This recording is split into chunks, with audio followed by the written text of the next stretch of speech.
ముందుగానే దేవుడు రాసించారన్నమాట. ప్రభువునందు మీ తల్లిదండ్రులకు విధేయులై ఉండుడి అని ప్రభు గారు ముందే బైబిల్లో రాసించారు. పిల్లలు దేవుని ఒక వాక్యం చేతనే దేవుని సన్నిధిలో పెరిగితేనే తప్ప తల్లిదండ్రులు దగ్గర ఎలా ఉంటారో తెలియదు. అంతే చిన్నప్పటి నుంచి కూడా పిల్లల్ని సన్నిధులను పంపించి దేవుని సన్నిధిలో పెంచాలని చెప్తూ ఉంటారు అన్నమాట.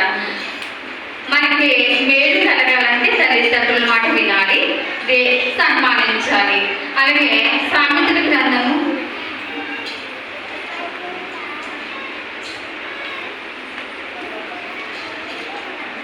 20వ అధ్యాయము 20వ వచనం.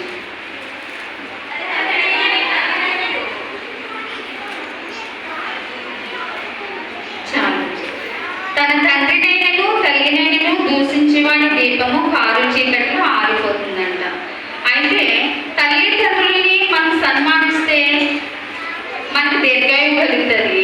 తల్లిదండ్రుల్ని దూషిస్తే మన దీపము కారు చీకట్లో ఆరిపోతుంది అన్నమాట. చీకటి అనగా సైతాన్ని గుర్తు. అంటే రక్షణ లేకుండానే చనిపోతారన్నమాట. తల్లిదండ్రులు ప్రేమించి మన దీర్ఘాస్మతులుగా ఉంటే మంచిదా, తల్లిదండ్రులను దూషించి కారు చీకటిలో మన దీపం ఆరిపోతుంటే మంచిదా? మనము దేవుని నమ్ముకుని ఆయనకు అనుసరించి ఆయన ఆజ్ఞను అనుసరించి తల్లిదండ్రులు సన్మానించి దేవుని గౌరవించి దేవుని ఆజ్ఞను నడుచుకుంటే దేవుని రాజ్యంలో మనం ఆస్తులుగా ఉంటామన్నమాట. అలాగే సామెతలు 23వ అధ్యాయము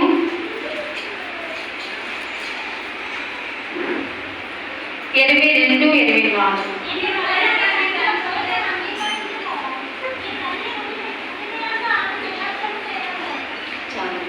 నిన్ను కరిన నీ తండ్రి ఉపదేశము అంగీకరించుము.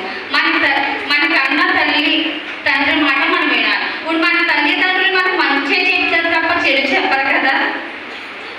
నువ్వు వాడితో ఇప్పుడు ఎవరికైనా సహవాసం చేస్తారనుకో, ఆడితో మంచిగా ఉంటే అబ్బాయి మంచోడే కదా పర్వాలేదను, చెడ్డోళ్ళకి ఆడితో సహవాసం చేయకు అని చెప్తామంటారు. అప్పుడు మన తండ్రి చెప్పి ఉపదేశాన్ని మనం అంగీకరించాలంట. అలాగే నీ తల్లి ముదిమి అనుకోవాలని నిర్లక్ష్యం చేయకూడదు. అంటే మన తల్లిదండ్రులు వయసు పెరిగేటప్పుడు వాళ్ళని మనం నిర్లక్ష్యం చేయకూడదు, వాళ్ళని ప్రేమించాలి. మనం చిన్నప్పుడు ఎలాగైతే ప్రేమించి మనల్ని ఆదరించి మనల్ని ఎలాగైతే చూసుకున్నారో వాళ్ళ ముదిమి అందుకు కూడా మనము వాళ్ళని ఎలా చూసుకోవాలని దేవుని యొక్క వాక్యం చెబుతుంది అన్నమాట. అలాగే 25వ అధ్యాయం 23, 25 కూడా.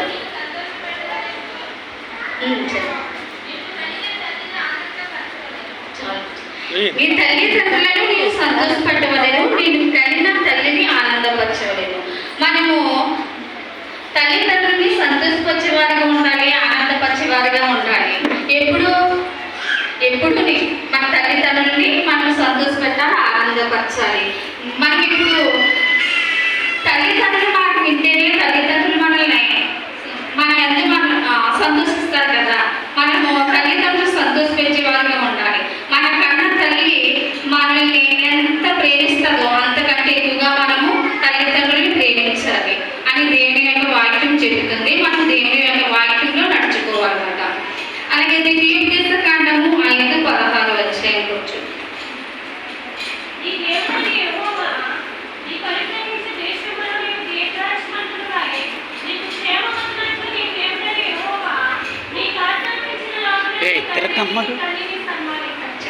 నీ దేవుడైన యెహోవా నీకు అనుగ్రహించు దేశంలో నీవు దీర్ఘాస్మతుడవై నీకు జ్ఞానం కలిగినట్లు నీ దేవుడైన యెహోవా నీకు ఆజ్ఞాపించలాగున నీ తండ్రిని నీ తల్లిని సన్మానించుము. ఇక్కడ కూడా దేవుని వాక్యం ఎలా చెప్తుందంటే, దేవుడైన యెహోవా మనకు అనుగ్రహించే దేశంలో మనం దీర్ఘాస్మతులు మగులు అంటే మన తల్లిదండ్రుల్ని సన్మానించాలి, ప్రేమించాలి అని దేవుని యొక్క వాక్యం చెప్తుంది అన్నమాట. ఇప్పుడు మన తల్లిదండ్రులని మృతి వచ్చే వరకు కూడా ప్రభుగా చెప్పిన మృతి వచ్చే వరకు నేను ఎత్తుకుని వాడని నేనే ఆయన వాక్యం చెప్తుంది. అయితే ఈ లోక సంబంధం కాబట్టి మన తల్లిదండ్రులు మనల్ని ఎలాగైతే ప్రేమిస్తున్నారో ముదిమి అంటే మన తల్లిదండ్రులని కూడా అలాగే మనం ప్రేమించాలని దేవుని యొక్క వాక్యం చెప్తుంది. అందుకే దేవుడు మరి యెహోవా గారికి ఆయన తల్లిని అప్పగింపారన్నమాట. ఇక్కడ చెప్తున్నారు కదా, యోహాను సువార్త 19వ అధ్యాయం 26వ వచనంలో యేసు తన తల్లియు తాను ప్రేమించిన శిశువులను దగ్గర నిలుచుండి చూచి, అమ్మ ఇదిగో నీ కుమారుడని తన తల్లితో చెప్పాను. తర్వాత శిశువుని చూచి, ఇదిగో నీ తల్లి అని చెప్పాను. ఆ గడియ నుండి ఆ శిశుడు ఆమెను తన ఇంట చేర్చుకునేది. అంటే ప్రభు గారు ఇక్కడ చేసి చూపించారన్నమాట. బాధ్యతను నేను ఎలాగైతే నెరవేరుస్తున్నానో మీరు కూడా అలాగే చెయ్యండి అని. ఇప్పుడు ఇది చెయ్యి, ఇలా చెయ్యి అంటే ఎలా చేయాలో తెలియదు. ఇలా చెయ్యి అని మనం చేసి చూపెడితేనే తెలుస్తుంది. అలాగే ఇప్పుడు ప్రభు గారు చేసి చూపించారన్నమాట. తన బాధ్యతను, తల్లి పట్ల తన బాధ్యతను తను నెరవేర్చారు. ఎలాగంటే తన శిష్యుడికి తన తల్లిని అప్పచెప్పి తన బాధ్యత నెరవేర్చారు. అలాగే మనము కూడా దేవుని యందు భయము భక్తి కలిగి మన తల్లిదండ్రుల్ని గౌరవించి మనము భూమి మీద దీర్ఘాయుష్మంతులమై దేవుని కృపయందును దయందును పొందుకుని చివరకు మనము దేవుని రాజ్యంలో వారసులు అయ్యేలాగా మనము భూమి మీద దీర్ఘాయుష్మంతులమై దేవుని దయను తల్లిదండ్రుల దయను పొందుకొని దేవుని కృపని పొందుకుని మనమందరం కూడా దేవుని రాజ్యంలో చేరాలని ఈ చిన్న మాటలు దేవుడు దీవించును గారు అని అడుగుతున్నాం.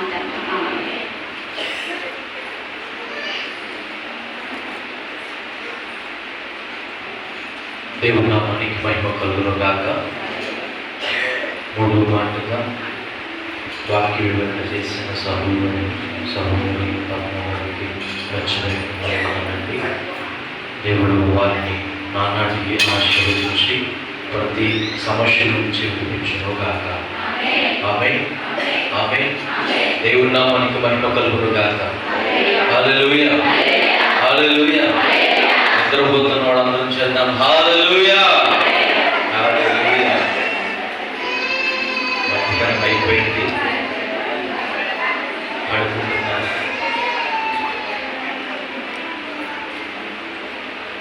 దేవునికే మహిమ కలుగును గాక.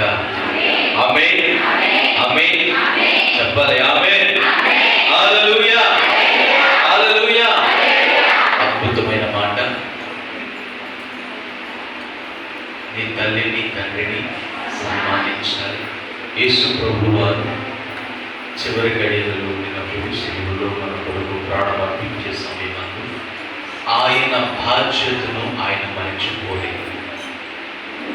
తన తల్లి విషయమై ఆయన బాధ్యతను పెద్ద కుమారునిగా ఆయన మరిచిపోక తల్లిని తన శిష్యుని చేతికి అప్పగిస్తాడు.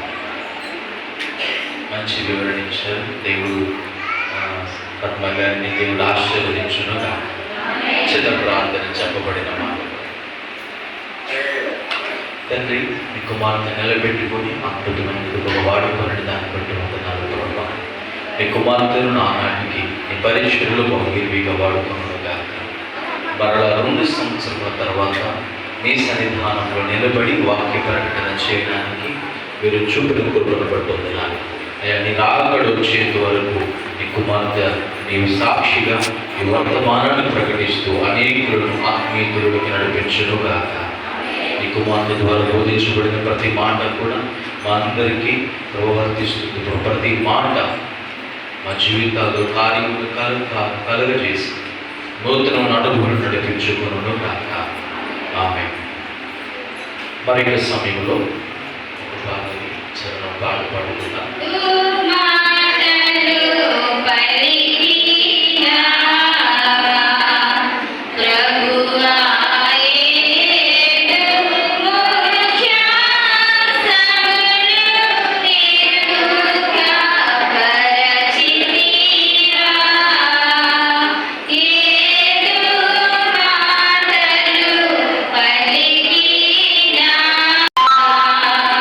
నరుడా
మత్తయి సువార్త 27వ అధ్యాయము 46వ వచనం మన మధ్యలో ఉన్న ఇద్దరు గారు వచ్చి వాక్య పఠనము చేస్తారు.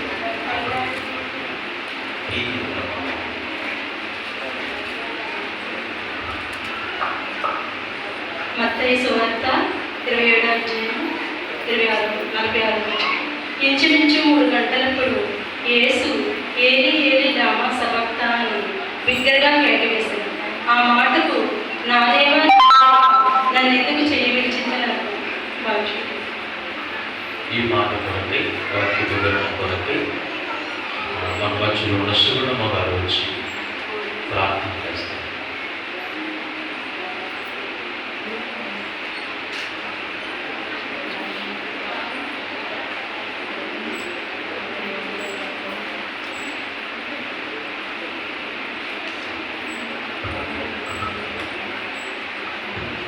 దయచేసి ఒక విన్నపం, బయట ఉన్నవారు లోపలికి వస్తే సంతోషం.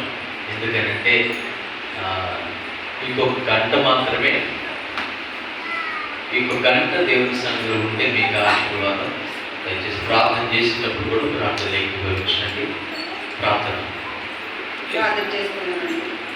స్తోత్రం స్తోత్రం స్తోత్రం స్తోత్రం. మహాపరిషత్తులు ప్రేమానమ్మకం కలిగిన యేసయ్య, నీ ఘనమైన బంగారు పాదములకు వందనాలు స్తోత్రాలు చెల్లిస్తున్నాను ప్రభువా. ఇదిగోనైనా గడిచిన నాయన మహాశుక్రవారం నుండి ప్రభువా, ఈ సంవత్సరం ఈ శుక్రవారం వరకు ప్రభువా నాయన మమ్మల్ని ప్రభువా దాచి కాచి కాపాడిన విధానం బట్టి వందనాలు స్తోత్రాలు ప్రభువా. ఏమిచ్చి నీ రుణాన్ని మేము తీర్చగలను నా తండ్రి. రక్షణ పాత్రను చేత పుచ్చుకొని ప్రభువా నీ నామమున ప్రార్థన చేసేవారిగా మమ్మల్ని అందరినీ ఉంచినందుకు నీకు వందనాలు స్తోత్రాలు ప్రభువా. నాయన ఈ రోజు నీ శిలువ ధ్యానంలో ప్రభువా నాయన నీ శిలువలో పడిన నాయన పలికిన 7 మాటలు ప్రభు వివరిస్తూ ఉండగా నా ప్రభువా నాయన గడిచిన 3 మాటల్లో మీరు తోడుగా ఉన్నారు తల్లి. అందులో బట్టి నీకు వందనాలు ప్రభువా. 4వ మాటగా నాయన బిడ్డ సిద్ధపడుతూ ఉండగా నాయన బిడ్డని శిలువ చాటును మరుగు చేసుకోండి నాయన. నీ బిడ్డను నీ ఆత్మతో నింపండి ప్రభువా. ఇక్కడ కూర్చున్న ప్రతి ఒక్క బిడ్డకు నాయన వెనకలే చెవి గ్రహించే మనసును దయచేయండి ప్రభువా. నీ వాక్యానుసారంలో నడుచుకునే భాగ్యాన్ని మీరు దయచేయండి తండ్రి. నీకు వందనాలు స్తోత్రాలు ప్రభువా. నాయన ప్రతి ఒక్క హృదయాన్ని కూడా మీరు పశ్చాత్తాపాన్ని కలిగించండి తండ్రి. దొంగ ఎలా అయితే మారాడో ప్రభువా, మేము కూడా అట్టి రీతిగా నాయన నేను గుర్తెరిగి ప్రభువా నాయన మారు మనసు పొంది ప్రభువా నడుచుకునే భాగ్యం ఇక్కడ కూర్చున్న ప్రతి ఒక్కరికి దయచేయమని, నిలబడుతున్న బిడ్డల శిలువ చాటును మరుగు చేసుకొని ప్రభువా ధైర్యంతో నింపమని యేసయ్య పరిశుద్ధ నామములో అడిగి వేడుకొనుచున్నాను తండ్రి. మరొక సమయంలో శివరాణి గారు వచ్చి వాక్య సందేశం అందిస్తారు.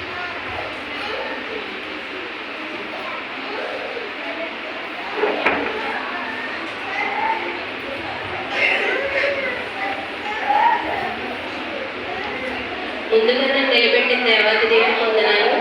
అలాగే అయ్యగారికి కుడి వచ్చిన సంఘం అందరికీ నా మరణాత.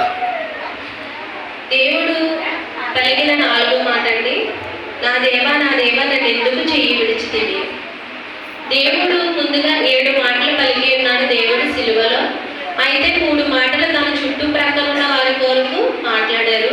4వ మాట వచ్చేటప్పటికి తన బాధను వ్యక్తపరిచారనమాట. నా దేవా నన్ను ఎందుకు చెయ్యి విడిచితివి. తన తండ్రి యొక్క ఎడబాటును ఆయన తట్టుకోలేక నా దేవా నన్ను ఎందుకు చెయ్యి విడిచితివని బిగ్గరగా కేక వేశాడు. అయితే దేవుడు సిలువ వేయబడక ముందు ఆయన సువార్త చెప్పుచున్నప్పుడండి ఒక దిక్కున అంటారనమాట. యోహాను సువార్త 8వ అధ్యాయము 29వ వచనంలో చెప్తారు ఆయన.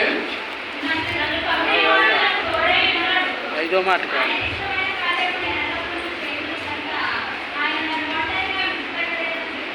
ఇక్కడ ఏమని చెప్పారంటే, నన్ను పంపిన వాడు నాకు తోడై ఉన్నాడు, ఆయనకి ఇష్టమైన కార్యము నేను ఎల్లప్పుడూ చేయుదును, కనుక ఆయన నన్ను ఒంటరిగా విడిచిపెట్టలేదు.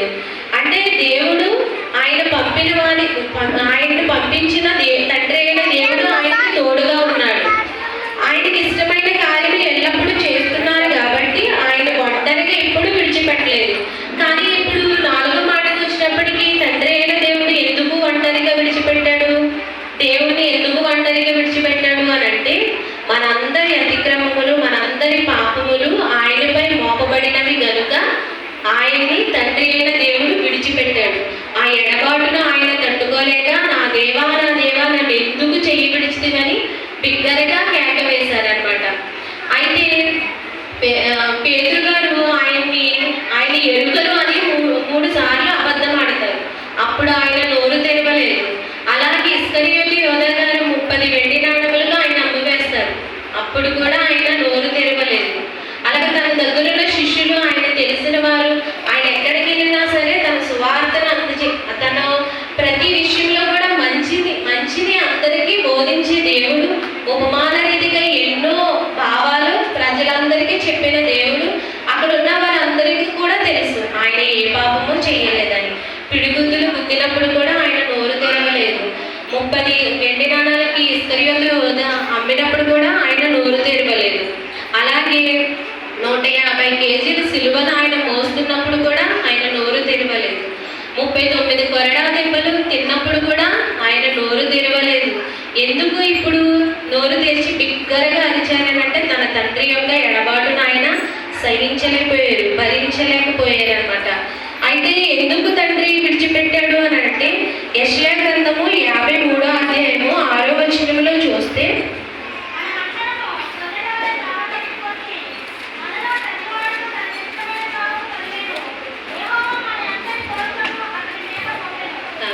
ఇక్కడ ఏమనుంది, మనందరము గొర్రెల వలె త్రోవ తప్పిపోతుంది, మనలో ప్రతివాడును తనకి ఇష్టమైన త్రోవను తొలగేను, యెహోవా మన అందరి దోషములు అతని మీద మోపేను.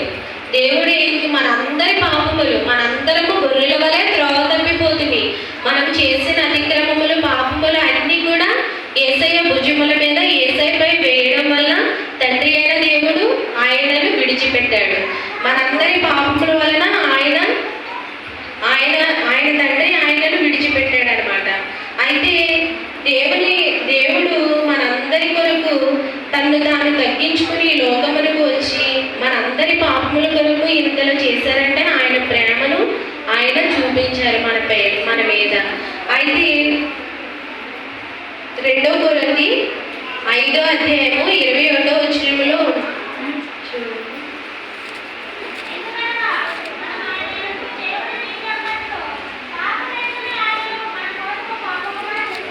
దేవుడు ఏం చేశాడంటే మన కోసము ఆయనను పాపముగా చేశాను. తండ్రి మన కోసం ఆయనను పాపముగా చేశాను. ఆయనకు స్వరూపమైనను సొగసైనను లేదు. ఆయన మనందరి కొరకు పాపముగా అయిపోయాడు. ఆ సిలువలో మనందరి కొరకు పాపముగా అయిపోవడం వల్ల తండ్రి అయిన దేవుడు ఆయన చెయ్యి విడిచిపెట్టడం వల్ల దేశం ఏమన్నారు, నా దేవా నన్ను ఎందుకు చెయ్యి విడిచితివి. మన బిడ్డలకి మన తల్లిదండ్రులుగా మనము తనకి తోడుగా ఉంటే ఎంత బలముగా భరోసాగా ఉండదు. తన తండ్రి తనకు తోడుగా ఉంటాడని ఆయన గెత్సేమనే తోటలో ఎప్పుడు కూడా తండ్రితో ఎక్కువగా సమయం గడిపేవాడంట. ప్రార్థన ఎక్కువగా చేసేవారంట. ఎందుకు? తండ్రితో మాట్లాడడం. ప్రార్థన అంటే దేవునితో మాట్లాడడం. మనము కూడా మన తండ్రితో ఎక్కువగా సహవాసము కలిగి ఉండాలి. మనందరం కూడా ఎక్కువగా ప్రార్థనలో గడపాలి. అయితే దేవుడు మనకి ఎప్పుడు కూడా తోడుగా ఉంటాడనమాట. అయితే స్టెఫెన్ గారు ఉన్నారు. స్టెఫెన్ గారిని రాళ్లతో కొడుతున్నప్పుడు తండ్రి అయిన దేవుడు ఆకాశం నుంచి తేరి చూస్తున్నాడు. ఆయన చూస్తూ స్టెఫెన్ గారు తన బాధను మర్చిపోయారు. తండ్రి నాకు తోడుగా ఉన్నాడు అని. అలాగే మనం ఈ లోకానుసారంగా ఎన్నో శ్రమలు, ఎన్నో బాధల్లో మనం ఉన్నప్పటికీ కూడా మన తండ్రి దేవుడు మనకు తోడుగా ఉన్నాడని మనందరి పాపములు ఆయనపై వేసుకుని ఆయన శిలువ మరణం పొందాడు.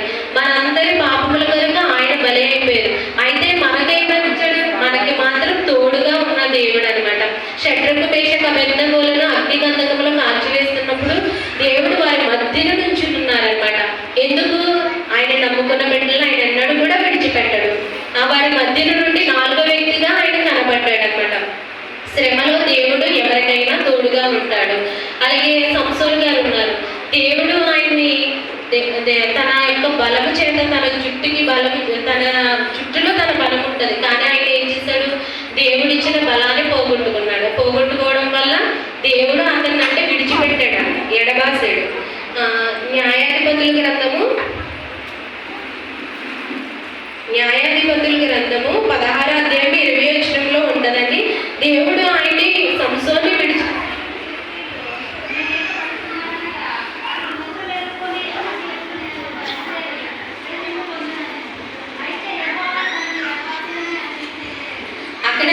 నిద్రపోయాడు అనమాట. నిద్రపోయినప్పుడు తన జుట్టును పక్కనున్న ఆవిడ కత్తిరించింది. అప్పుడు ఏమైంది? తన యొక్క బలమంతా పోయింది.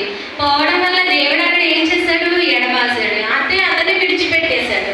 తను చేసిన అతిక్రమం వల్ల దేవుడు అతన్ని విడిచిపెట్టాడు. ఇక్కడ శద్రకు మేషకు అబేద్నెగోలు మేము విగ్రహాలను పూజించుము, దేవుడు మమ్మల్ని రక్షించినా సరే రక్షించకపోయినను సరే, కానీ మేము మాత్రం విగ్రహాలను పూజించుము, మా దేవుడి చిత్తం ఏమైందో అదే చేస్తామని అన్నారు. కానీ దేవుడు ఏం చేశాడు? వారి విశ్వాసాన్ని బట్టి వారి మధ్యలోకి వచ్చి నిల్చున్నాడు అనమాట. దేవుడు నమ్ముకున్న వాళ్ళని దేవుడు ఎన్నడూ కూడా విడిచిపెట్టాడు. కానీ ఇప్పుడైతే దేవుడు 4వ మాటగా చెప్తున్నారు కదా, నా దేవా నన్ను ఎందుకు చెయ్యి విడిచితివి అని అడుగుచున్నప్పుడు తండ్రి అయిన దేవుడు ఏమైందని మనందరి పాపములు ఆయన పాపముగా ఎంచబడ్డాడు. పాపమంతా ఆయనపై మోపబడినది కనుక ఆయన తండ్రి తన్నే చేయి విడిచాడు అనమాట. మనకి ఎన్నో శ్రమలు వస్తాయి, కానీ దేవుడు మన కొరకైతే ఎన్నో ఆదరణ గల మాటలు ఇచ్చాడు బైబిల్లో. అయితే మనకు శ్రమలు వచ్చినప్పుడు దాన్ని సహించుకోవడానికి శక్తినిస్తానన్నాడు. ఆ శ్రమ నుంచి విడిపించడానికి కూడా ఆయనే తోడుగా ఉండాలని చెప్పాడు అనమాట. 1 కొరింథీయులు 10వ అధ్యాయము 13వ వచనంలో చూసుకుంటే,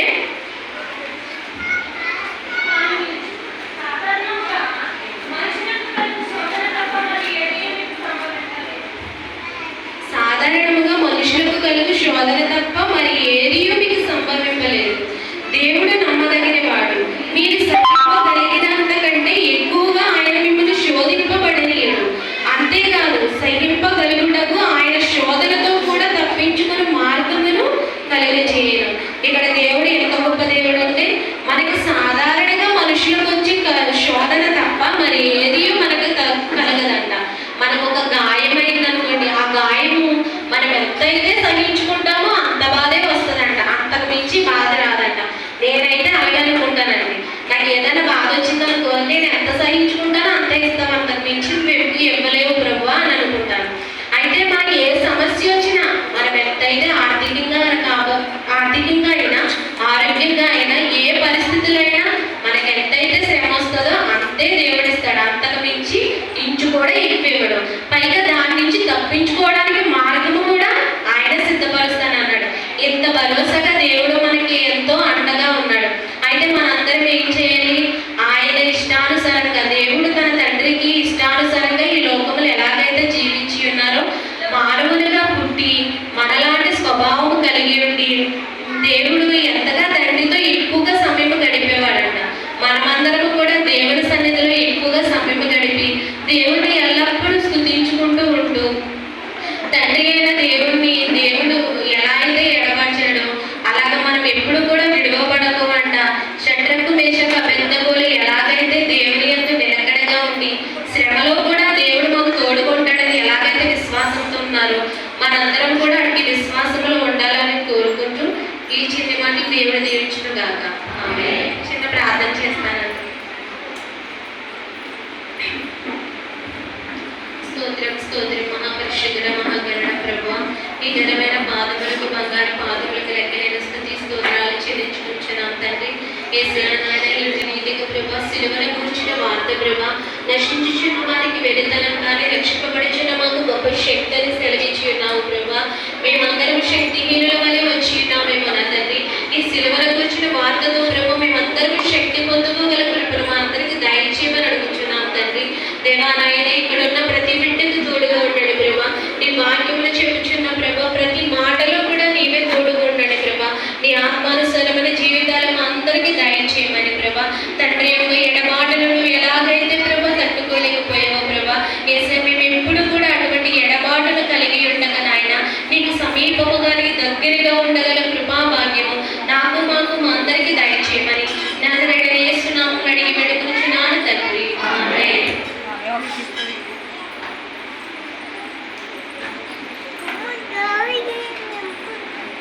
దేవుడు నామానికి మహిమ కలుగును గాక. ఆమేన్. అద్భుతమైన విధముగా 4 మాటలు వివరించిన సిస్టర్ గారికి ప్రత్యేకమైన వందనాలు. దేవుడు వారిని దీవించి వారి ప్రతి అవసరం తీర్చును గాక. ఆమేన్. మరి ఈ సమయంలో ఒక పాదం పాడుకొని ముందుకు వెళ్దాం. ఎటు మాటలు పలికినా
మధ్యలో దేవునికి స్తోత్రం. హల్లెలూయా, హల్లెలూయా. మనకి సమయంలో మన మధ్యలో ఉన్న మంగమ్మ గారు వచ్చి యోహాను సువార్త 19వ అధ్యాయము 28వ వచనము 5వ మాటగా వాక్య పఠనము చేస్తారు. కనుక ఈ సమయాన్ని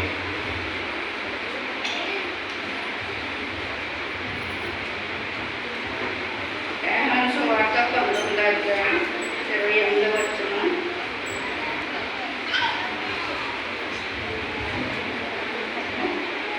అటు తర్వాత సమాప్తమును అప్పటికి సమాప్తమైనదని యేసు ఎరిగి లేఖనము నెరవేరినట్లు నేను తప్పుకొనుకున్నానని. దేవుడి మాట దీవించునుగాక.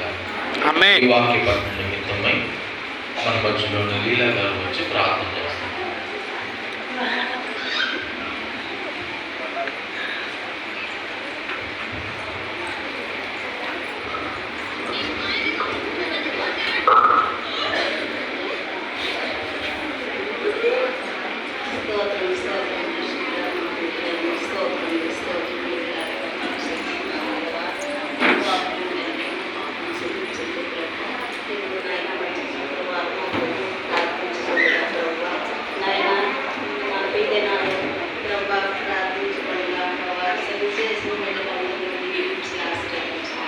ఈ 5వ మాట మాట్లాడి బట్టి మీరు మాట్లాడి సహాయం చేసి దేవుడు అని అడుగుతున్నాను ప్రభావ.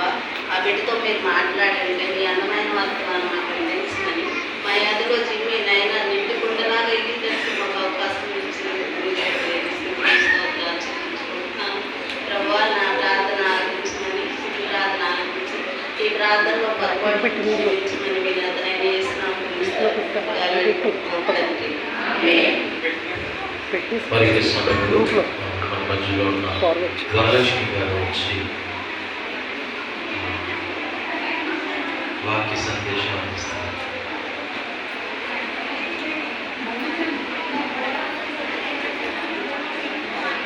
ఆ మైక్ ఇచ్చేయండి, పర్లేదు, ఇస్తున్నారు. అందరికీ మరణాతండి. మరణాత పురుషులలో పెద్దవారు మనసైన పెద్దగా, స్త్రీలో నేనే.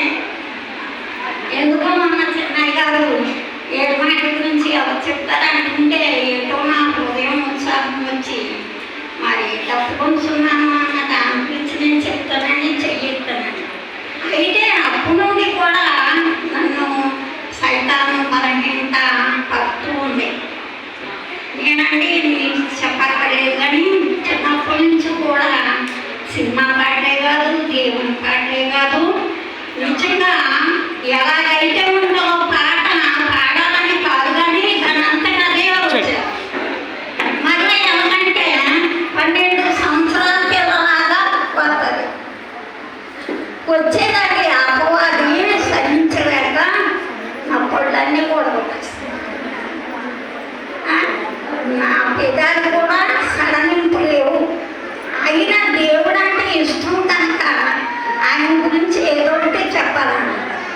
ఉత్తప్పుడంటే గంటల పొరబడి వాక్యం చెప్తుంటే ఒకదాని వెనుక ఒకటి ఇనే మనసు ఉంటే ఒకదాని వెనుక ఒకటి ఇంటి దగ్గర ఉన్న విషయాలన్నీ మర్చిపోయి నిలబడే చెప్తాను. అయితే మరి మన సాక్ష్యం చెప్పేటప్పుడు కాలు బెర వచ్చేసింది. నేను తేడా ఎవరన్నా చెప్తే నేను వలసిన మనిషిని నేను చెయ్యొచ్చని ప్రభావం అని భయపడుతున్నాను. కానీ ప్రభువు ఇంట్లో నుంచి కూడా మరి నడుపుకుంటూ ఉన్నాను. ప్రభావ నువ్వు నన్ను బలపరచు అని అడుగుతున్నాను. అయితే నాకు వాక్యం మరి అండి ఆదివారం నుండి ప్రకటన వరకు కూడా మరి నాకు కనిపిస్తున్నాయి. అందుకనే వాక్యం చెప్పేటప్పుడు సేవకులు ఆ నోరంటే చూస్తానన్నారు. 2 చెవులు ఆ సేవకుని యొక్క నోటి దగ్గరే పెట్టినట్టు ఉంచుతారు. ప్రశ్న వెంటనే జవాబిచ్చే సొంత అయితే నేను ఈ దాహం గురించి చెప్పాలన్నప్పుడు ప్రభువుని ప్రభు అనే శక్తిని బలము నాకు దయచేయి తండ్రి, నాకు ధైర్యం దయచేయి తండ్రి అని ప్రార్థన చేసుకుంటానే ఉన్నాను. అయితే మన ప్రభువు తప్పికొనుచున్న మాటకు అర్థము మన ప్రభువు నాకు నిజమైన దప్పిక కాదు, ఆయనకు నిజమైన దప్పిక మరి ఒకటి ఉంది. ఆ నిజమైన దప్పిక ఏమిటంటే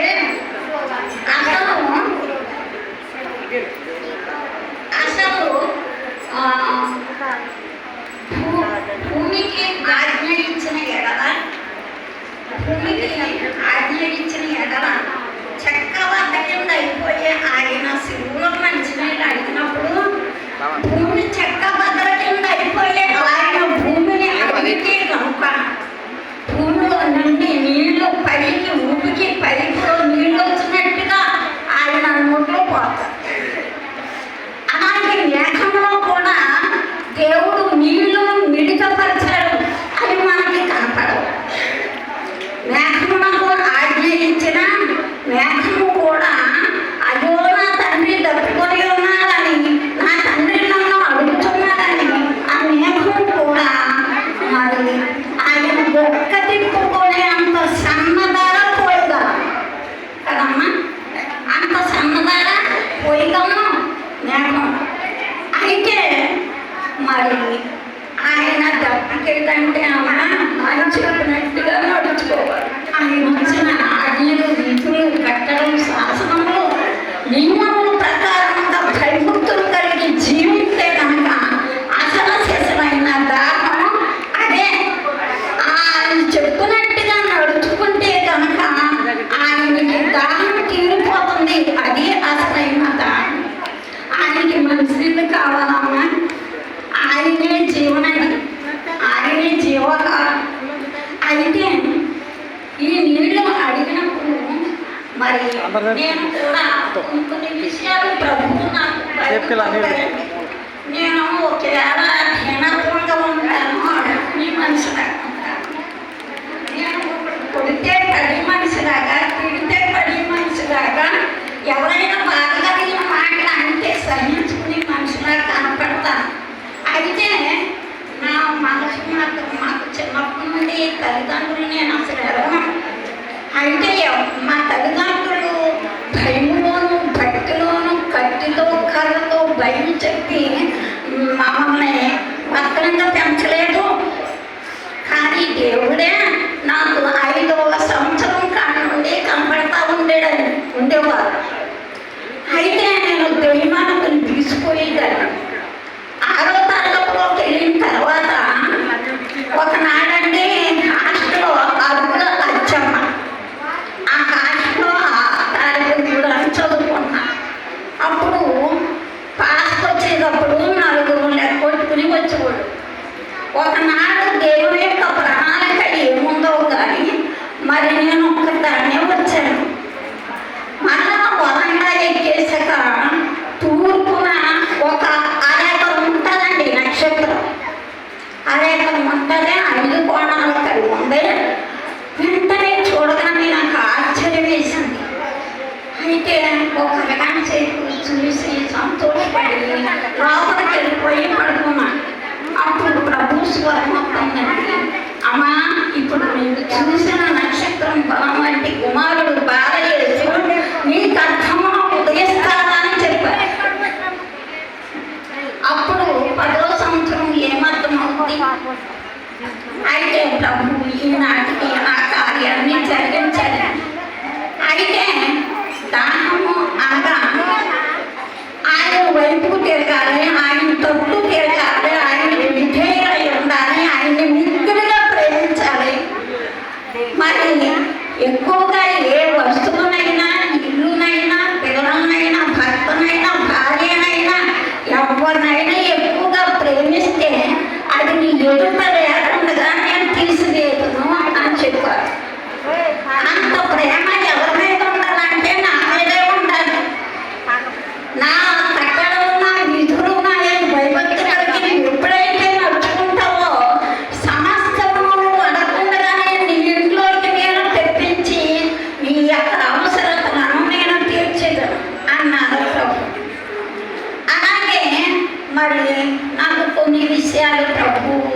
బయలుపరిచిన మాట అండి. మరి ఈ సృష్టి అంతా లేనప్పుడంట మరి అగాధమైన జన్మ ఉండేది. ఆ జన్మ పైన కటిక చీకటి ఉండేది. ఆ చీకటిలో ఆ నీటి మీద తండ్రి కుమార పరిశుద్ధాత్మలు అల్లాడుతుండేనో అన్నాడు. అయితే ఆ నీరు ఎవరంటే ఆకాశము. అమ్మ పైకి చూస్తున్న ఆకాశం ఎవరంటే నీరే. భూమి కూడా నాకు రెండిళ్ళు అవుతుందండి మాట చెప్పి. భూమి కూడా నీరుతోనే భూమి చేశారంట. నక్షత్రాలు సూర్య చంద్రులు కూడా నీరేనంట. అయితే ప్రభు ఈ మట్టి నీరేనా అనుకున్నాను. అయితే మరి ఈ యొక్క దేవుడి చిత్తానుసారంగా జీవించే కనుక మరి ఆయన ఆశను తీర్చేటట్లుగా ఉన్నాము. కారణం అనగా సమరయస్త్రీ ఏం చేసిందంటే ఆమెకు 5 తెలివిట్లు ఉండేది. 6వ వాడు కూడా ఉన్నాడు. అయితే ఆ విషయంలో ఉండగా ఒంటరితనముగా 12 గంటల టైంలో మరి ఎవ్వరు నెసని టైంలో ఒక పురుషునితో ఏకాంతంగా మాట్లాడాలని నిసరపేట 12 సమరయస్త్రీ ఉన్నవాటిని లేని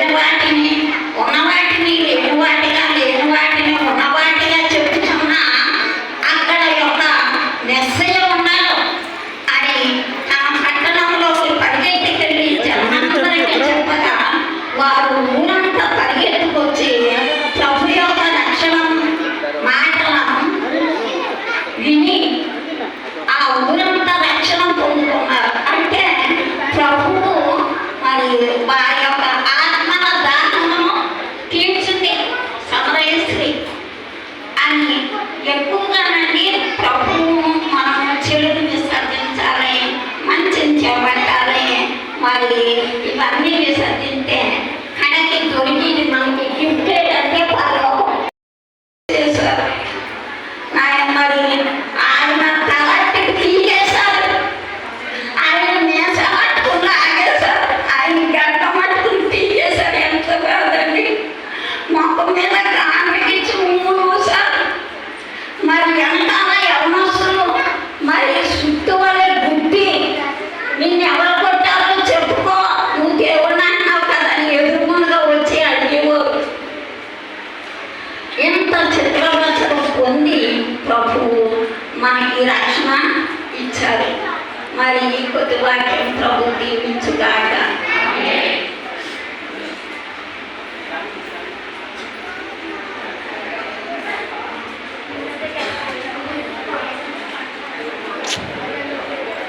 దేవుని నామానికి మహిమ కలుగును గాక. హల్లెలూయా, హల్లెలూయా. ఏంటంటే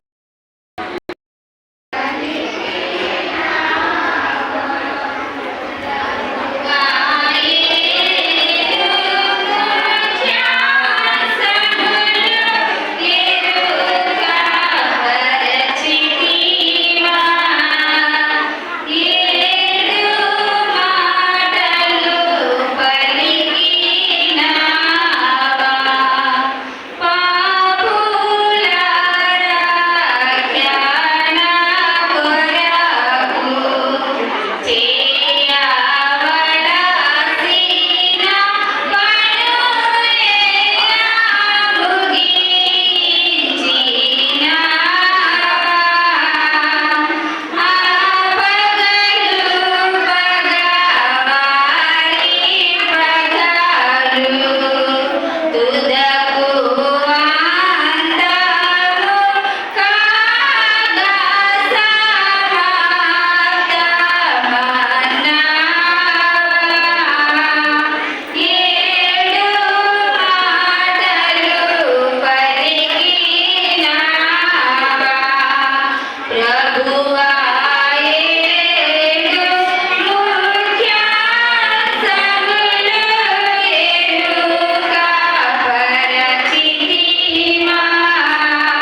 హల్లెలూయా, హల్లెలూయా.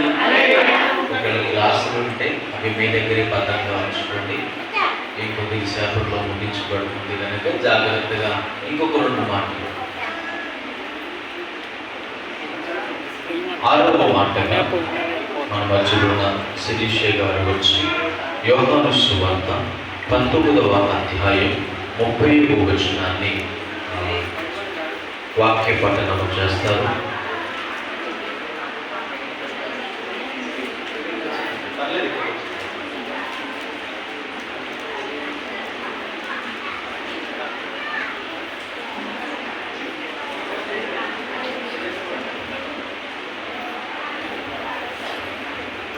యోహాను సువార్త 19వ అధ్యాయం 30వ వచనం చదువుకుందాం. యేసు ఆ చిరక పుచ్చుకుని సమాప్తమైనదని చెప్పి తల వంచి ఆత్మను అప్పగించాడు. కొద్దివాక్యం దేవుని దీవించుకుందాం. ఆమేన్. వాక్య నిమిత్తమై మన మధ్యలో ఉన్న సుబ్బలక్ష్మి గారు వచ్చి ప్రార్థన చేస్తారు.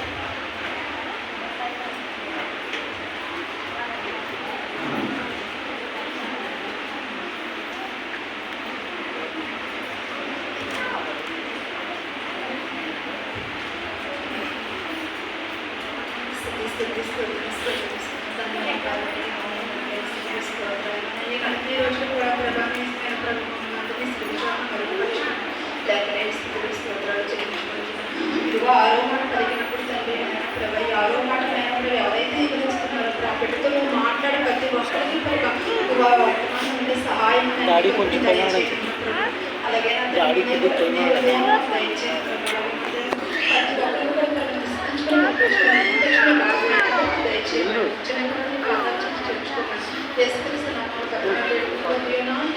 ఆమేన్. మనకి సమయంలో మహేశ్వరి గారి నుంచి వాక్య సందేశాన్ని ఇస్తారు.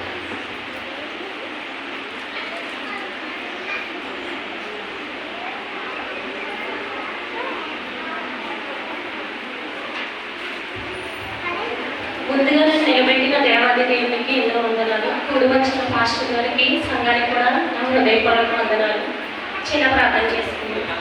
మహాపరిశుద్ధుడ, మహోన్నతుడ, కృపామయుడ, కరుణామయుడ, నీకే వేలాది లెక్కలేని కోట్లాది స్తుతులు స్తోత్రములైనా. ఇదిగో నేను ఈ యొక్క శుక్రవారం రోజునైనా ప్రభు తండ్రి యేసయ్య నిలబెట్టుకున్న విధానాలను బట్టి నీకు స్తోత్రములైనా. ఇదిగో నేను నిలబడకు, నేను మాట్లాడేది అన్నావైనా. నువ్వు గ్రహింపలేని గొప్ప సంగతులను, గౌరవమైన సంగతులు వేరే ప్రభావ నువ్వు బయలుపరుస్తానన్నావైనా. ఈ నోరు తెలుగు నేను దావిని నింపెదను అన్నావైనా ప్రభు తండ్రి యేసయ్య. ఈ యొక్క ఆత్మతో నింపండి నైనా.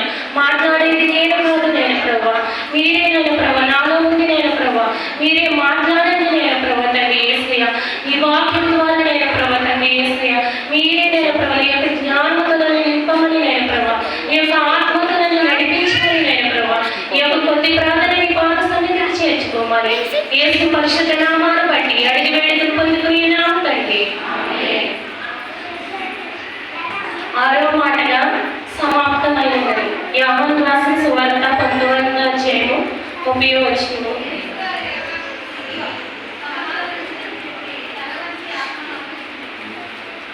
యేసుక్రీస్తు ప్రభు ఈ లోకంలోనికి ఒక ప్రణాళికతో, ఒక చిత్తంతో ఈ లోకానికి వచ్చాడు.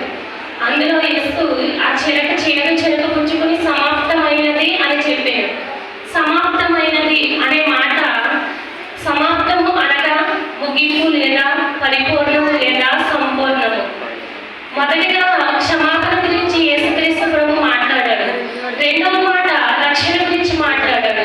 మూడవ మాట ఒక బాధ్యతతో, కుమారునికి తల్లి బాధ్యత, తల్లికి కుమారుని బాధ్యత గురించి మాట్లాడాడు. నాలుగవ మాట వేదనతో మాట్లాడాడు. ఐదవ మాట శ్రమతో మాట్లాడాడు. అలాగే ఆరో మాట ఎంత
19వ వచనం. తర్వాత ఆయన తాను పెరిగిన నజరేతునకు వచ్చెను. తాను వాడుక చొప్పున విశ్రాంతిదినమందు సమాజ మందిరములోనికి వెళ్ళి చదువుటకై నిల్చుండగా ప్రవక్త అయిన యెషయా గ్రంథము ఆయన చేతికి ఇవ్వబడెను. ఆయన గ్రంథము విప్పగా ప్రభువు ఆత్మ నా మీద ఉన్నది, పేదలకు సువార్త ప్రకటించుటకై ఆయన నన్ను అభిషేకించెను. చెరలోనున్న వారికి విడుదలను, గుడ్డివారికి చూపును, కన్నులని ప్రకటించుటకును,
సమయంలో దేవుడు సిస్టర్ గారి ద్వారా మాట్లాడిన ఆరో మాటను బట్టి దేవునికి మహిమ కలుగును గాక.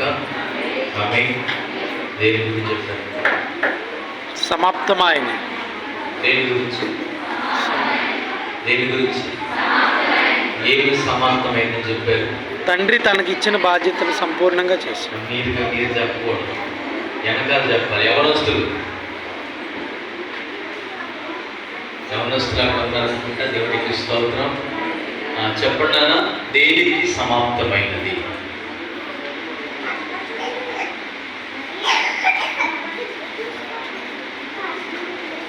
మనం చేసే పనులు సమాప్తము అయినది అంటే అదే కాదు. యేసు ప్రభువు వారు పలికిన దానికి అర్థము తనకు అప్పగింపబడిన పని పాపులందరినీ విడిపించడానికై ఆయన వచ్చాడు. ఆ పని ఆయన చేశాడు కనుక నాకు అప్పగించబడిన పని సమాప్తమైనది అని సిస్టర్ గారి ద్వారా దేవుడు అద్భుతమైన విధంగా మాట్లాడాడు. దేవుడు సిస్టర్ గారిని ఆశీర్వదించి వారి కుటుంబంలో అద్భుతమైన కార్యం జరిగించుగాక. చెప్పబడిన ఈ మాట అనేకుల హృదయాల్లో సంపూర్ణమైన అనుభవంలోనికి నడిపించుగాక. ఆమె మరి సమయంలో చివరి మాట రాజేష్ గారు వచ్చి చదువుతారు. లూకా సువార్త 23వ అధ్యాయము 46వ వచనం.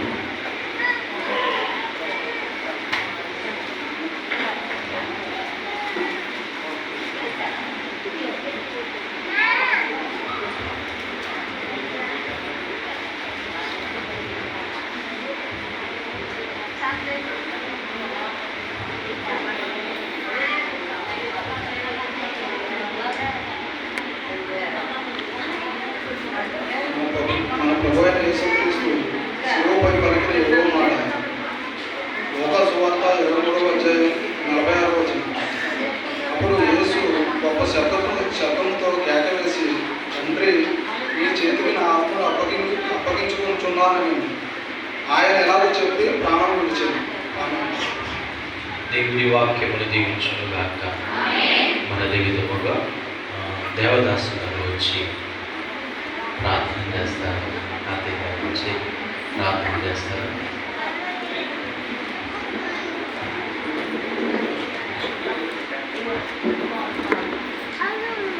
ఇంకా అయిపోలేదండి, సర్దుకోవద్దు.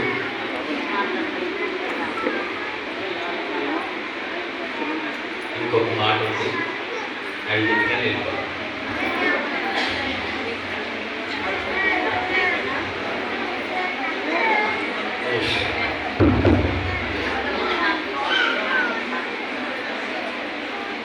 మన 40 దినంలో చక్కగా సన్నిధిలో కూడుకోవడానికి ఈ సంవత్సరం జరిగినట్టు ఎప్పుడు జరగలేదు. కొంతమంది మొట్టమొదటి చాలా మంది వచ్చారు కానీ మధ్య తగ్గిపోయారు. అయినా 50 మందికి ఏమి తగ్గలేదు. చాలా బాగా జరిగిందమ్మా. మరి రాత్రి చేయలే కాదు, భోజనం పెట్టుకోవాలనుకుంటాను. మరి మీరు అందరూ ఏమంటారు? అది విన్నారా?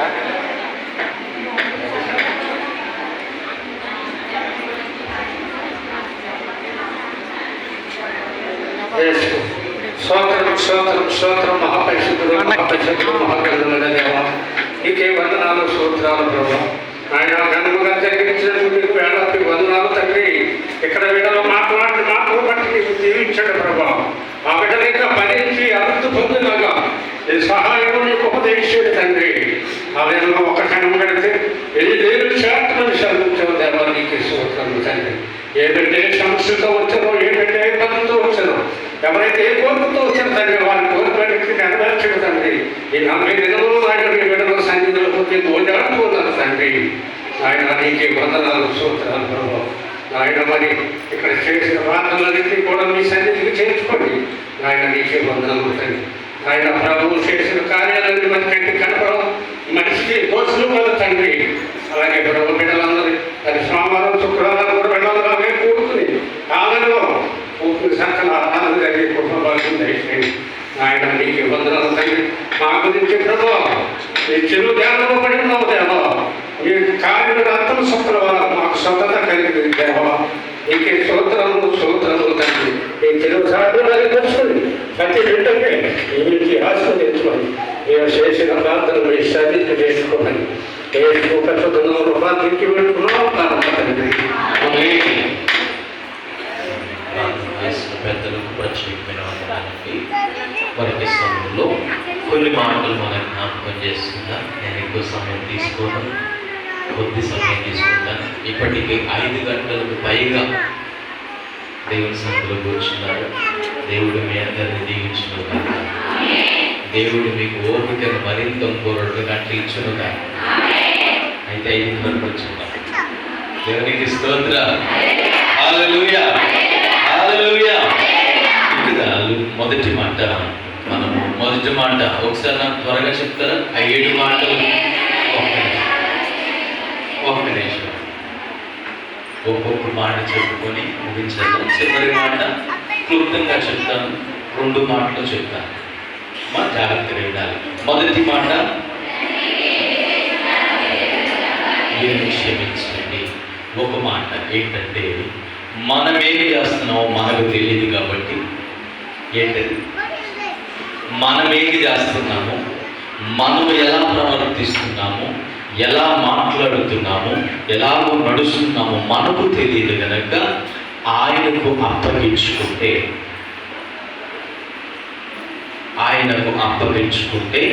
మన జీవితంలో ఎదురవుతున్న ప్రతి బండారాళ్ళ లాంటి ఎదురు దెబ్బలైనా కూడా సరళం చేయబడతాయి. అది మనం యేసు ప్రభు వారి కలిగి ఉన్న క్షమాగుణము వలన మనము అటువంటి అనుభూతిలో క్షమించే అనుభూతులు ఉండటం వలన మన జీవితంలో అటువంటి అనుభూతిని చెందుతాం. 2వ మాట, నేను నాతో కూడా ఒక్కసారి 39వ వచనం.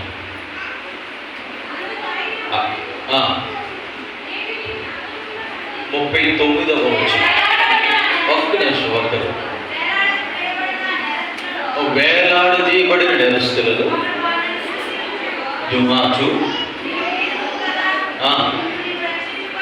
దూషించుచు హేళన చేసే క్రైస్తవులుగా ఎప్పుడు ఉంచబడకూడదు. ఒక మాట, హేళన చేసే క్రైస్తవులుగా, విశ్వాసులుగా ఉంచబడకూడదు, ఉండకూడదు, ప్రవర్తించకూడదు. ఎలా ఉండాలంటే, ఇటు పక్కన ఉన్నటువంటి వాడు కనిపిస్తున్నాడు, రే పిచ్చేమన పట్టిందా నీకు, ఎన్ని దొంగతనాలు చేసావు లెక్కేసుకో, ఎంత పాపం చేసావు లెక్కేసుకో, ఎంత దౌర్భాగ్యమైన స్థితిలో ఉన్నామో గుర్తు తెచ్చుకోసారు. దేవునికి స్తోత్రం. గుర్తు చేసుకోసారు. మనం పాపులు కూడా, మనకిది కరెక్టే.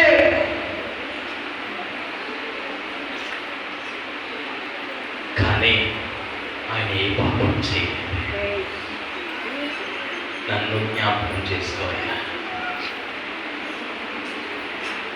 32వ కీర్తన 5వ వచనంలో కీర్తనకారుడైన దావీదు దేవుని సన్నిధిలో అతడు ప్రార్థన చేయించు, ప్రార్థన అయిపోయిన తర్వాత, జాగ్రత్తగా వినాలి, ప్రార్థన అయిపోయిన తర్వాత అతడు ధ్యానించుచున్న మాట,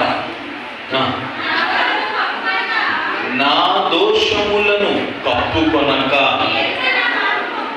ఒప్పుకున్నాను. చాలండి. ఒప్పుకోవడం వల్ల ఏం జరిగింది? పరిహరించబడ్డాయి. ఆ యొక్క దొంగ పరిస్థితి కూడా అంతే. నా ఉద్దేశంలో యేసు ప్రభు వారు యోహాను ప్రకటించడం ప్రకటన ఏంటంటే, నా వెనుక వచ్చేవాడు అగ్నితోనూ పరిశుద్ధాత్మతోనూ బాప్తిసం ఇస్తాడు. అతడు అప్పటికప్పుడు, అతనికి సమయము లేదు. ఎండి నీటిలో మునగడానికి టైం ఉందా బాబు? టైం ఇదే బాబు.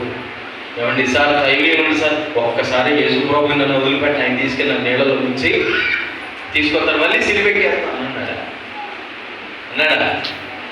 అవకాశము లేదు. కానీ మరణము వచ్చినప్పుడు, మరణ ఛాయలలో ఉండినప్పుడు అతనికి సమయము లేదు. సమయము లేక అతని మారు మనసును చూసిన దేవుడు, అతని మార్పును చూసిన యేసు ప్రభు వారు అంటున్నారు అన్నమాట, నాతో కూడా పరదేశంలో ఉండు. అతడు తన దోషములను అక్కడ ఒప్పుకున్నాడు కనుక ఆయన అర్పించిన ఆ అర్పణ అతనికి కూడా వర్తించింది.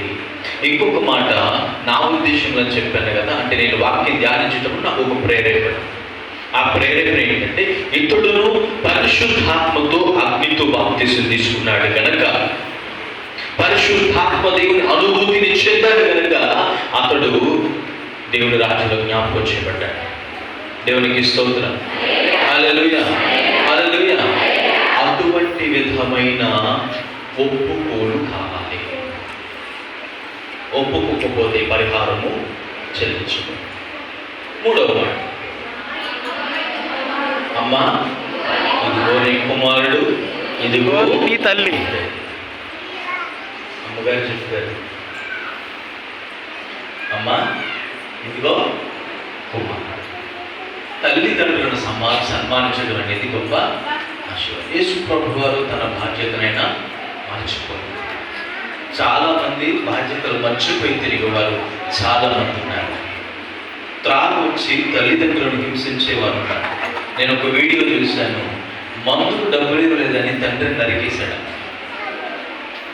దేనికి?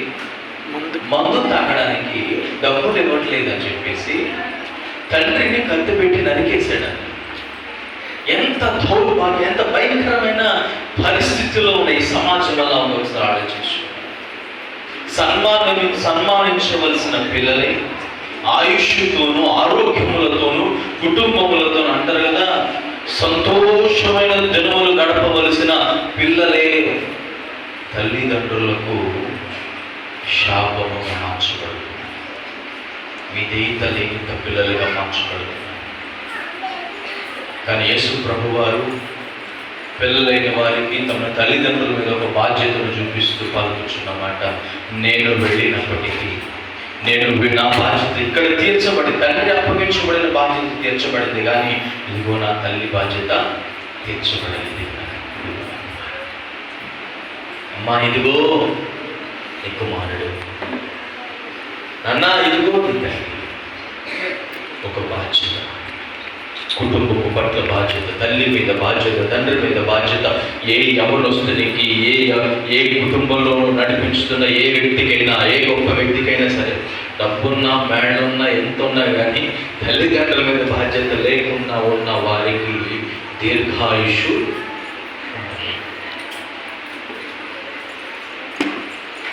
ఇది ఎన్నో మాట, నేను ఎక్కువ వెళ్ళట్లేదు. 4వ మాట, చెయ్యి విడనాడింది. ఈ మాట సిస్టర్ గారు చెప్పారు, చాలా నేను వివరించాను. ఇంకా దేవునికి స్తోత్రం. హల్లెలూయా, హల్లెలూయా, హల్లెలూయా, హల్లెలూయా. చెయ్యి విడిచే దేవుడు మన దేవుడు కాదు. ఆమేన్. 5వ మాట ఏంటి? యేసు ప్రభు వారంట ఈ లోకంలో ఉన్నవాడి కొరకు దప్పి కలిగి లేరంట. దేనికోసం దప్పి కలిగి ఉన్నారంటే ఆత్మల కొరకు దప్పి కలిగి. ఒక గ్లాస్ నీళ్లు తాగితే దప్పికి తీర్చబడుతుందేమో కానీ, మా అమ్మగారు చెప్పారు మంచి మాట. ఒక స్త్రీ దగ్గరికి వెళ్ళి దాహం అని అడిగితే ఆయన అన్నాడు కదా, నేనిచ్చే నీళ్లు తాగితే నేను ఒక గంటలో తప్పిపోతుంది, కానీ జాగ్రత్తగా వినాలమ్మా, అయిపోయింది చివరికి వచ్చేసి. నేను ఇచ్చి నీరు తాగితే మీరెన్నటికీ తప్పిపోనరు. అటువంటి అనుభవం నడిపించబడాలి. ఆమె మీరు విన్నారు లేదో నాకు తెలియదు, కానీ దప్పిక మామగారి మాటలోనే ఉంది. దుప్పి నీటి వాకుల కొరకు ఆశపడినట్టుగా, గ్లాస్ నీడ కోసం కాదు, వాటర్ నీడ కోసం, నీటి వాకుల కోసం ఎప్పుడు సమృద్ధి కలిగిన స్థానములు ఉంచబడడానికి దప్పి కలిగి ఉండాలి. ఆమేన్. నీకు తెలిసిన వాక్యం, నీవు పొందుకున్న జ్ఞానమును అదే తప్పిక అనేకులు రక్షించుకోవడానికి సువార్త నిమిత్తమై వాడితే దేవుడు నీ తప్పికను చూసి నీ ప్రతి అవసరతను తీర్చేస్తాడు. ఆమేన్. తర్వాత మాట సమాప్తమైనది. దేవునికి స్తోత్రం. దేవుడు ఈ మాట మీ వినికిడిలో ఫలింపచేయను. ఆమేన్. 7వ మాట, నా ఆత్మను అప్పగించుకొనుచున్నాను. చాలా మంది ఆత్మలు చాలా మందికి అప్పగించుకుంటారు. బొగ్గై బూడిదై గాలు కలిసిపోతాయి. దేవునికి స్తోత్రం. హల్లెలూయా, హల్లెలూయా, హల్లెలూయా, హల్లెలూయా. ఈ ఆత్మ మీ శరీరం లోకంలో విడవబడుతుంది, కానీ ఆత్మ తండ్రితో జతపరచబడుతుంది. మనుష్యులతో జతపరచబడనేది ఆత్మ. జాగ్రత్తగా. అందుకే పరిశుద్ధాత్మ దేవుడు నీ ఆత్మలో పరిశుద్ధ పరచు నిమిత్తమై నీ ఆత్మను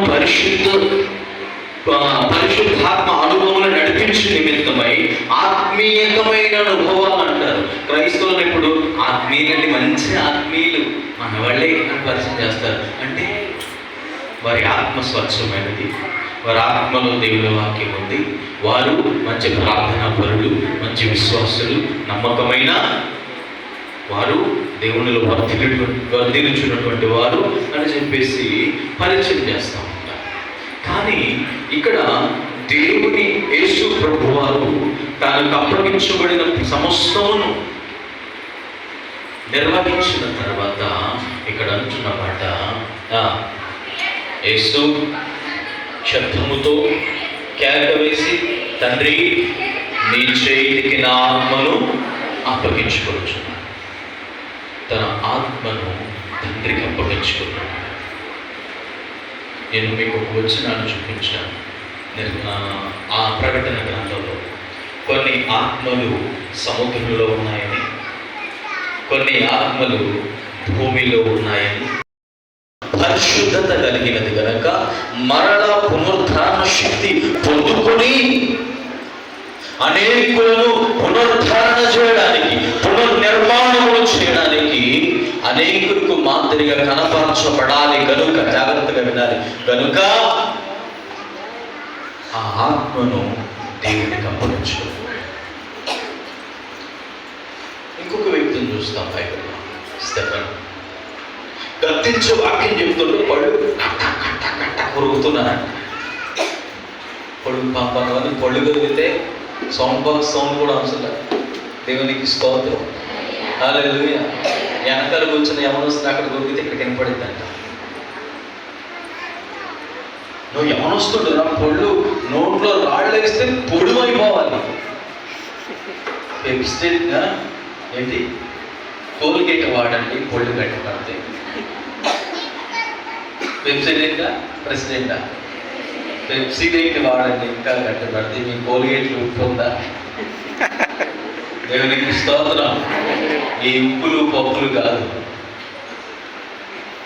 అక్కడ నవ్వులితే వినపడే ఈ సౌండ్ కదా, కటకట సౌండ్ కాదు.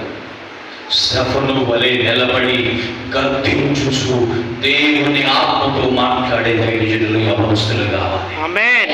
ఆమేన్. హల్లెలూయా. అటువంటి ఆత్మ యవనస్తులో ఉన్నప్పుడు అది దేవుని ఆత్మగా కనపరచబడుతుంది.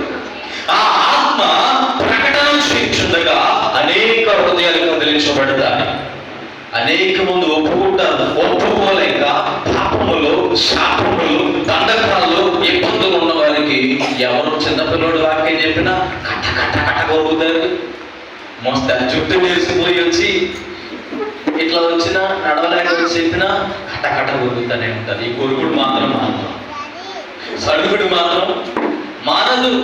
అంటే విడిపించబడలేదు, అంటే విమోచించబడలేదు, అంటే దేవుని ఆత్మ నీలో లేదు, అంటే దేవుని ఆత్మ కార్యాలను నువ్వు చూడలేకపోతున్నావు, అంటే నీ పరిస్థితులు మార్చబడడం లేదు. అందుకే ఈ స్తెఫనుని వెంటాడి వెంటాడి కనిపిస్తాయి. నువ్వు వాక్యం చెప్తావా? మమ్మల్ని గర్దిస్తావా? మాకు చెప్తావా? మాకు చెప్పేటంత దూరం అయిపోయావు నువ్వు. నీ వయసు ఎంత, నీ జ్ఞానం ఎంత? దేవునికి స్తోత్రం. హల్లెలూయా, హల్లెలూయా, హల్లెలూయా. దేవుని ఆత్మను గ్రహించే వారే విశ్వాసం. దేవుని ఆత్మ కలిగిన వారు గ్రహిస్తారు. అందుకే దేవుని ఆత్మతో బోధించుచున్నప్పటికీ వారు అంగీకరించలేకపోయారు.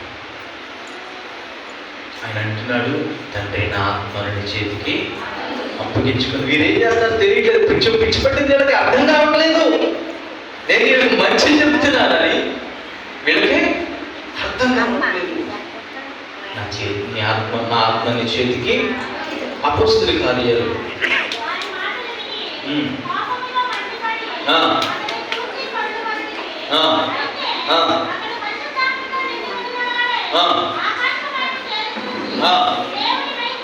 59 చదవండి. యేసు ప్రభువా నా ఆత్మను చేర్చుకో.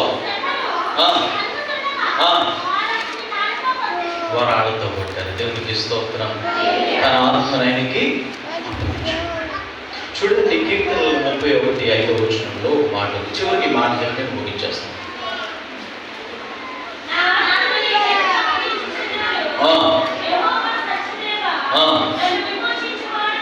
నీవే చాలమ్మా. దేవునికి స్తోత్రం. ఇక్కడ అంటున్నాడు, ఓ ఫెయిత్ఫుల్ గాడ్, సత్యదేవ, నమ్మకమైన దేవ, విశ్వాసము కలిగిన తండ్రి, నా ఆత్మను నీ చేతికి అప్పగించుకుంటున్నాను. ఈ భయంకరమైన శ్రమ నుంచి నన్ను విడిపించండి. నా ప్రాణాన్ని నీకు సమర్పించుకుంటున్నానయ్యా. నా జీవితాన్ని అర్పించుకుంటున్నాను. నన్ను సమస్తమును రక్షించేవారు మీరే. ఎందరైతే, చివరి మాట, ఎందరైతే విశ్వాసులుగా పిలువబడి కూడా విశ్వాసులుగా కనపరచబడకుండా ఉంటే ఏ దినమున ఆలస్యము చేయక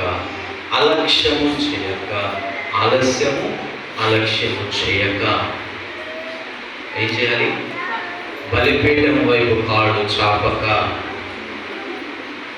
దేవునికి స్తోత్ర, నెత్తి మీద చున్ని వేయకుండా ఉండక,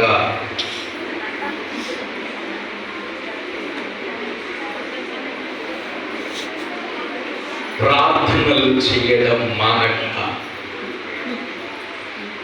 దేవుని వాక్యములో స్థిరముగా ఉంచబడి పరిశుద్ధాత్మ దేవునితో ఆయన ఆత్మ అనుసారముగా నడుచువారు దేవుని ఆత్మను పొందుకున్నటువంటి వారు. వారి ప్రాణములు, వారి ఆత్మలు, వారి జీవితము ఆయనలో భద్రపరచబడి ఉన్నది. దేవునికి స్తోత్రం. చివరిగా ఆయనకి మాట చెప్పి తన ప్రాణాన్ని విడిచారు. ఇంకొకటి, చాలా శవాలను సహోదరులు చెప్పారు. మంచి మాట. మోషే గారు అక్కడ ఎండిపోయిన యువకులు, చచ్చిపోయిన వారిని కుప్పలుగా తీసుకొచ్చి పడేస్తారు.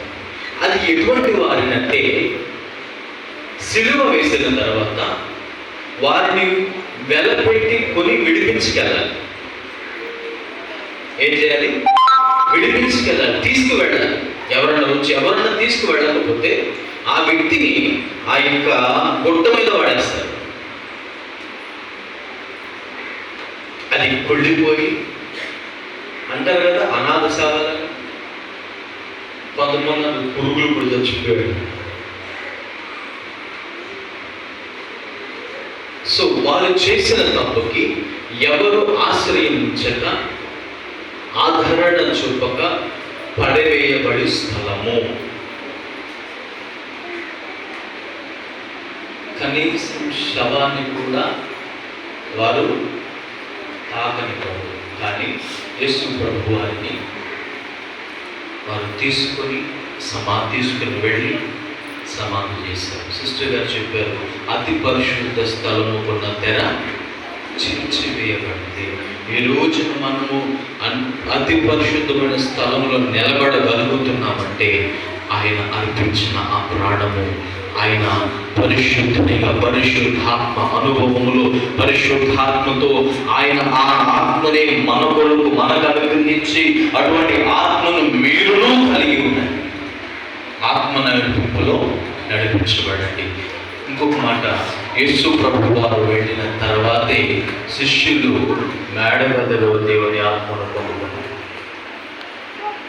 ఆ ఆత్మ వారు నడుస్తుంటే అద్భుతం, వారిని నీడ పెడితే అద్భుతం, వారి శ్వాస తగిలితే వస్త్రములలో అద్భుతం, అద్భుతకరమైన విధంగా మార్చబడింది. ఎందరైతే ఆయన ఆత్మను పొందుకుంటారో ఆయన మరణం. ఒక మాట చెప్తాను, సహోదరులు బాగా చెప్పారు, మనం ఇది సెలబ్రేట్ చేసుకోవాలి.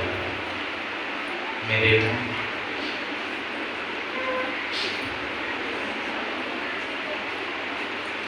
నా కొరకు ఏడవద్దాం, సంవత్సరం అయిపోయింది, నా కోసం ఏడవద్దామా, మీ పిల్లల కోసం మీకోసం 2 సంవత్సరాలు, 10 సంవత్సరాలు, 50 సంవత్సరాలు వచ్చినా సిలువాకు నిన్ను కోరితిని.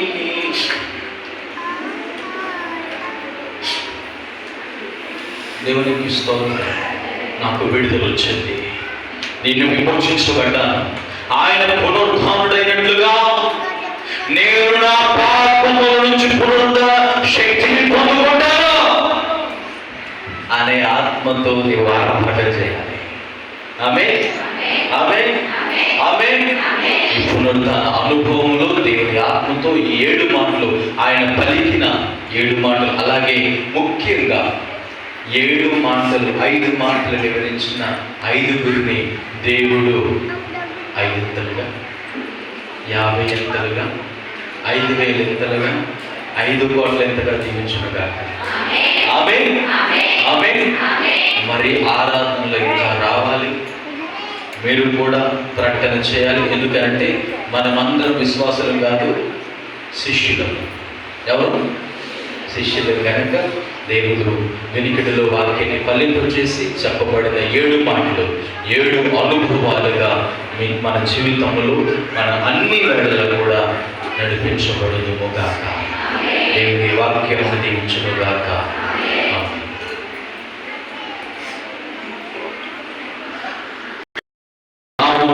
అయ్యా ఆ నెరవేర్పును మేమందరము చూచుతున్నాము గాక. ఈ దినమును మేమందరము కూడుకొని నీ సన్నిధానములో తండ్రి 7 మాటలు జ్ఞాపకము చేసుకోవడానికి, నీ సన్నిధానములు మేము స్తుతించడానికి మీరు మాకు ఇచ్చిన కృపను బట్టి వందనాలు. 7 మాటలు 7 అనుభవాలుగా, 7 ఆత్మీయ స్థానములుగా అయ్యా మా ఆత్మను మీ చేతికి అప్పగించుకోవచ్చు, మా జీవితంలో మీ చేతికి అప్పగించుకోవచ్చు. క్షమాపణతోను మారు మనస్సుతోను అయ్యా అదేవిధంగా దప్పికతోను అయ్యా ప్రేమతోను తల్లిదండ్రుల మీద బాధ్యతతోను అలాగే ప్రభా దప్పిక కలిగిన అనుభవాలతోను మా ఆత్మలను మీ చేతులకు అప్పగించుకొని మాకు మేలుగా ప్రతి క్షణమును సిద్ధపరచుకొనుచు నీ సన్నిధిలో వర్ధులను కృపాదర్శమని ప్రార్థన చేస్తున్నాం. ఇప్పటివరకు నీ బిడ్డల ద్వారా అయ్యా మీరు మాట్లాడిన ప్రతి మాట కూడా నీ బిడ్డల జీవితంలో అయ్యా నెరవేర్చబడును కాక. అయ్యా నీ బిడ్డలు నీ వాక్య ప్రకటన చేయడానికి నీ ఆత్మతో నీకుగా నడిపించుకోవడానికి కారణం బట్టి వందనాలు. ప్రతి మాట కూడా నీ బిడ్డల జీవితంలో నెరవేర్పుగా కనపరచబడును కాక. ఇంతవరకు ఆరాధనలో తోడుకు వందనాలు తెలియజేస్తాను. ముఖ్యంగా అయ్యా జూన్ 6 months చేస్తున్న వారిని జ్ఞాపకం చేసుకోండి, వారి కుటుంబాలను దీవించండి. అలాగే ప్రభా నీ చిత్తమైతే రేపటి ఆదివారం ఇస్తున్న దినమున ప్రభా భోజన సిద్ధపాట్లు ప్రభా అందరికీ విందుని సిద్ధపరచడానికి తగిన వనరులను సిద్ధపరచమని ప్రార్థన చేస్తున్నాం. అనేక మందిని లేవనెత్తుకోండి. ఈ ప్రార్థన అయ్యేసరికి నీ బిడ్డలో పరిరేపడబడును గాక, కార్యములు జరిపించబడును గాక, సమృద్ధిగా అద్భుతమైన విధముగా జరిపించబడును గాక. ఇప్పుడు ప్రతి ఒక్కరిని అదే విధంగా పెద్దలను పిల్లలను వృద్ధులను యవనస్తులను మీ చేతులకు అప్పగించుకుని సమస్త మహిమ ఘనత మీకే చెల్లిస్తూ నీ కృపను కనపరచుకొని అయ్యా సోమేశ్వర గారిని వారి కుటుంబాన్ని జ్ఞాపకం చేసుకోండి. వారి స్పాన్సర్ చేసింది ప్రభా రచనను బట్టి వందనాలు, బిడ్డలందరినీ ప్రేమించి ఇచ్చిన ఆ యొక్క స్పాన్సర్ని బట్టి వందనాలు. యేసు నామంలో నీ బిడ్డల కుటుంబంలో సమృద్ధి కలుగును గాక, ప్రతి దప్పిక తీర్చివేయబడదు గాక, ప్రతి వనరులు సిద్ధపరచబడదు గాక.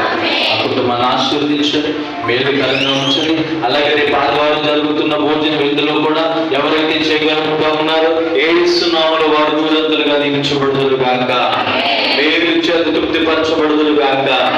ఇంకెందరైతే బలహీనంగా ఉన్నారు, నీరసంగా ఉన్నారు, షుగర్, బీపీ, అల్సర్, ఆయాసం, నీరసం, గ్యాస్ ట్రబుల్తో ఎటువంటి బలహీనతతో ఉన్నప్పటికీ మందిరంలో అడుగుపెట్టిన ప్రతి ఒక్కరు కూడా మీరు పొందిన గాయముల చేత, మీరు కార్చిన రక్తము చేత అయా ఈ దినమున 2020 సంవత్సరాల క్రితము అయా మీరు అర్పించిన ఆ ప్రాణమును బట్టి బిడ్డలందరికీ విడుదల కలుగును గాక, కార్యము జరిపించబడును గాక. సమస్త మహిమ ఘనత ప్రభావం మీకు ఆరోపించుకోవచ్చు. ఈ రాకడ ఆలస్యమైతే మేమందరం కూడా మరలా కలిసి నేను స్తుతించి మహిమపరిచి ఈ మాటలను 7 మాటలను మరలా జ్ఞాపకం చేసుకోగల కృపను దయచేయమని నా శ్రేయుడైన యేసుక్రీస్తు నామములో ఈ శారద ప్రార్థన మందిర పరిచర్యకును, సంఘ బిడ్డలకును, సంఘ కుటుంబానికి, ప్రజలకును, ఈ గ్రామమునకును, ముఖ్యంగా దైవజనులకు, వారి కుటుంబానికి సదాకాలము తోడై నడిపించుకొనును గాక. ఆమేన్.